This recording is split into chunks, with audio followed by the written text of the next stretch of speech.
আজ 2রা জানুয়ারি breakthrough science সোসাইটির প্রতিষ্ঠা দিবস 32তম। আমরা ব্রেকথ্রু সায়েন্স সোসাইটির পক্ষ থেকে সমস্ত দেশব্যাপী বিভিন্ন ধরনের বিজ্ঞানের কর্মসূচি নিয়েছি। বিজ্ঞানের অভূতপূর্ব অগ্রগতির দিনও আজকে আমরা লক্ষ্য করি যে সাধারণ মানুষের মধ্যে বিজ্ঞান চেতনার সাংঘাতিক অভাব। মানুষ এখনও উঝাবৈদ্যের কাছে, তান্ত্রিকের কাছে রোগ সারাতে দৌড়ান। এছাড়া পরিবেশ আজকে সাংঘাতিকভাবে বিঘ্নিত হচ্ছে। আমরা দেখছি যে উত্তরাখণ্ড, আন্দামান নিকোবর সহ আজকে দেশের সর্বাধিক প্রাচীন পর্বতশ্রেণী আরাবল্লীকে ধ্বংসের মুখে ঠেলে দেওয়া হচ্ছে। আমরা দেখছি শিক্ষা সিলেবাস থেকে গুরুত্বপূর্ণ তত্ত্ব, ডারউইনের বিবর্তনবাদ, তারপর মেন্ডেলিফের পর্যায় সারণী, এগুলা বাদ দেওয়া হচ্ছে, যা মানুষের মধ্যে, ছাত্রছাত্রীদের মধ্যে বিজ্ঞান মনস্কতা প্রচারের জন্য খুবই গুরুত্বপূর্ণ।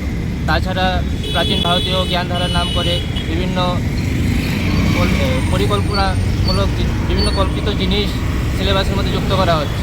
ফলে আমরা সমস্ত বিজ্ঞান অনুরাগী মানুষকে আহ্বান করছি যে আপনারা একটি শক্তিশালী বিজ্ঞান আন্দোলন গড়ে তুলুন। বিজ্ঞান মনস্কতার প্রসারের জন্য ব্রেকথ্রু সায়েন্স সোসাইটির সদস্যপদ গ্রহণ করুন।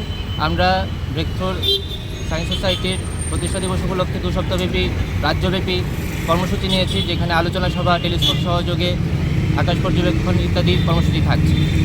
আপনার পরিচয়? আমি তিলক চক্রবর্তী, সম্পাদক breakthrough science society Tripura chapter.